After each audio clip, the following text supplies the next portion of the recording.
Perkenalkan, nama saya Silvana Putri dari Prodi Teologi, mata kuliah Intisari Alkitab.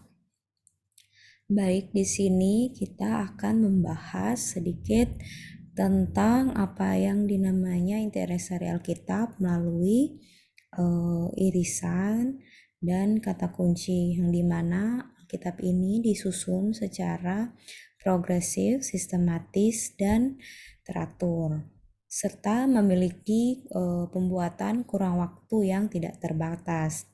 Di sini kita dapat melihat terdapat satu skema irisan Alkitab yang terbagi menjadi 8 bagian.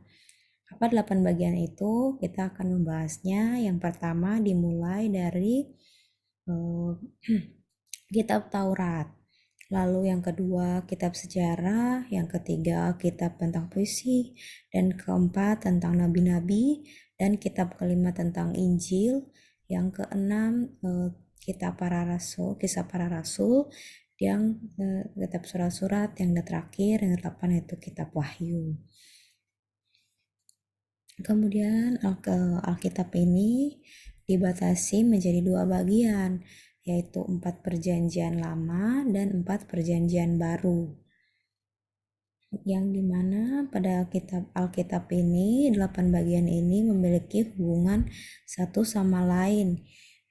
Baik, kita akan membahas yaitu hubungan yang pertama itu kitab Taurat berhubungan dengan kitab Injil, yang dimana pada kitab Taurat ini merupakan landasan teologi dari perjanjian lama, sedangkan kitab Injil ini memiliki landasan teori yaitu tentang perjanjian baru.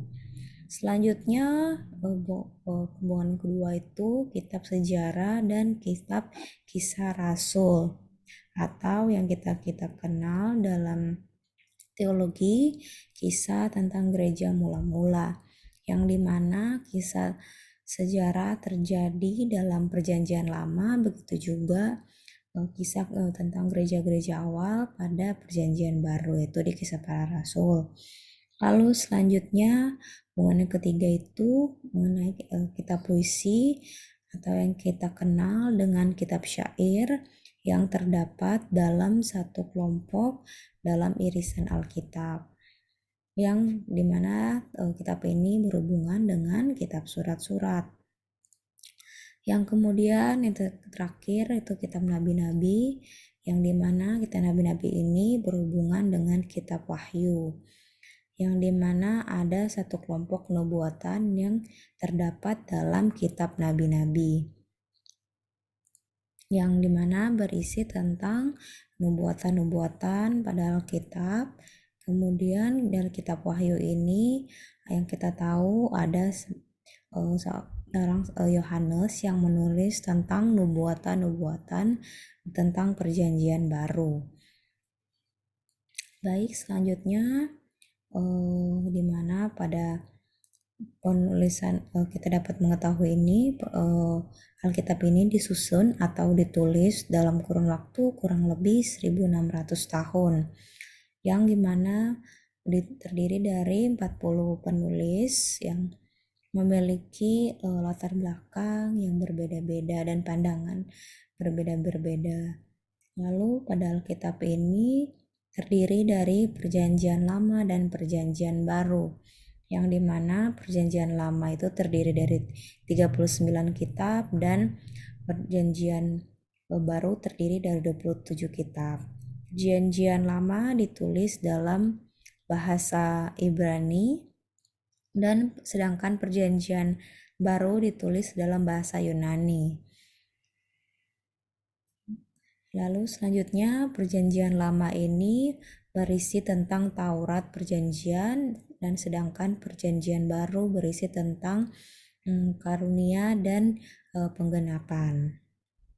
Lalu kita juga bisa lihat dalam teleskop perjanjian lama, yaitu menceritakan tentang atau mengisahkan tentang masa lalu yang abadi, dan pada perjanjian baru ini bercerita tentang masa depan yang abadi.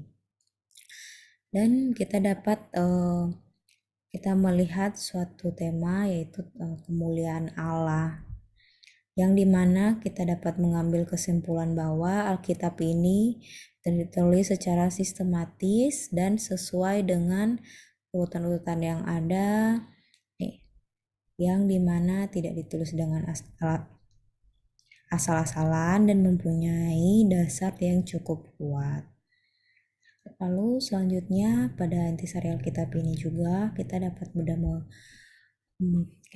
mudah untuk mempelajarinya dengan kunci yaitu C7SY, di mana C itu singkatan dari ciptaan, 7 itu terdiri dari 4 tokoh dan 3 komunitas, S itu masa senyap atau diam, yaitu Yesus. Pertama kita mulai dengan ciptaan, yaitu terdiri dari 5 kejadian penting dan 5 kejadian penting dan 2 peristiwa penting dalam Alkitab, yang dimana pada kejadian itu menceritakan tentang manusia yaitu pertama kali diciptakan, pria dan wanita, yaitu kita kenal dengan Adam dan Hawa, yang dimana juga terjadi dosa yang untuk pertama kalinya. Di sini juga diberitakan Injil untuk yang pertama kali, yang saya lihat pada Kejadian 3 ayat 15. Di mana juga di sini menceritakan yaitu terjadinya pertikaian pada keluarga yang pertama dan terjadinya banjir karena kemurkaan Allah, dan juga terdapat pelangi pertama, itu menandakan kasih sayang Allah. Lalu di sini juga menceritakan tentang Jan Babel. Lalu selanjutnya 7 yaitu dari 4 tokoh, yang mana terdapat Abraham, Yusuf, Musa, dan Yosua. Yang pertama itu tokoh Abraham, yaitu pada kira-kira 2000 sebelum Masehi, dimana kita bisa lihat pada Kejadian 12, yang dimana terjadi perjanjian Abraham, yang dimana dijanjikan oleh Yesus, yaitu tanah perjanjian. Yaitu juga terdapat kisah Ishak dan Ismail, Yakub dan Esau, yaitu persaudaraan, dan di sini Israel dibagi menjadi 12 suku Israel. Selanjutnya tokoh Yusuf, yaitu bisa kita lihat pada Kejadian 37, di mana di sini terjadinya pembahasan terjadi perbudakan yang selama 430 tahun. Lalu selanjutnya tokoh Musa, di mana pada tokoh Musa ini kira-kira yaitu 1500 sebelum Masehi, di mana di sini membahas tentang Keluaran, lalu Sinai, di mana juga ada moral sipil upacara, tentang membahas juga tentang Kades Barnea, yang dimana juga 40 tahun yaitu pencobaan di padang gurun, yang dimana karena berlaku oleh umat Israel itu sendiri. Dan di sini juga terdapat 5 khotbah dari Musa, yaitu pada Kejadian, Kitab Kejadian, Keluaran, Imamat, Bilangan, dan Ulangan. Lalu selanjutnya tokoh Yosua, yang dimana ini pada Yeriko dan tanah atau wilayah dibagi-bagi. Selanjutnya 3 komunitas, yang dimana terdiri anarki, kerajaan, dan pembuangan. Ada anarki yaitu 1100 sebelum Masehi, di mana itu terdapat hakim-hakim, yaitu terdiri 13-15 hakim, yang dimana minta selama 350 tahun.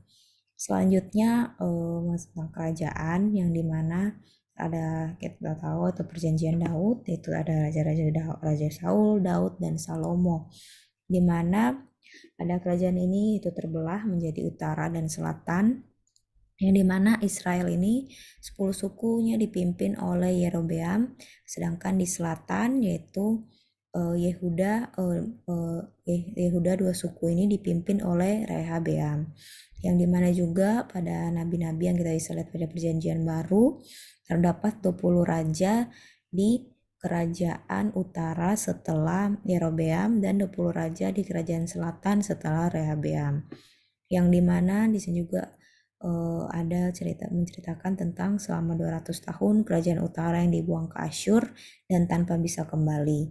Sedangkan selama 350 tahun kerajaan selatan dibuang ke Babel.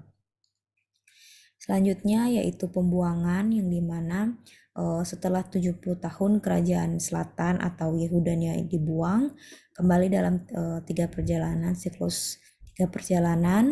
dan dalam 100 tahun jumlah yang kembali itu mencapai kira-kira 50.000 orang, yang dimana selanjutnya mereka kembali dipimpin oleh Zerubabel, Ezra, dan Nehemia.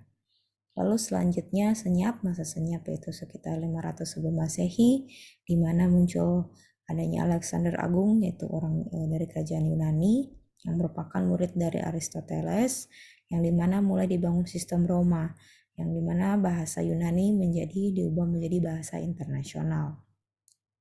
Terakhir yaitu Yesus, yang terbahas dari kitab Matius sampai Wahyu, di mana yang menceritakan tentang kehidupan Yesus, peristiwa terjadinya penyalipan, awal mula munculnya gereja, mula-mula diberitakannya kitab Injil, yaitu yang menceritakan tentang kisah atau fakta teologi pada Perjanjian Baru, dan terdapat sejarah gereja, kisah para rasul, lalu diberitakannya surat-surat yang berisi tentang isu-isu gereja, dan yang terakhir yaitu Wahyu, yang dimana bahas tentang masa depan yang kekal.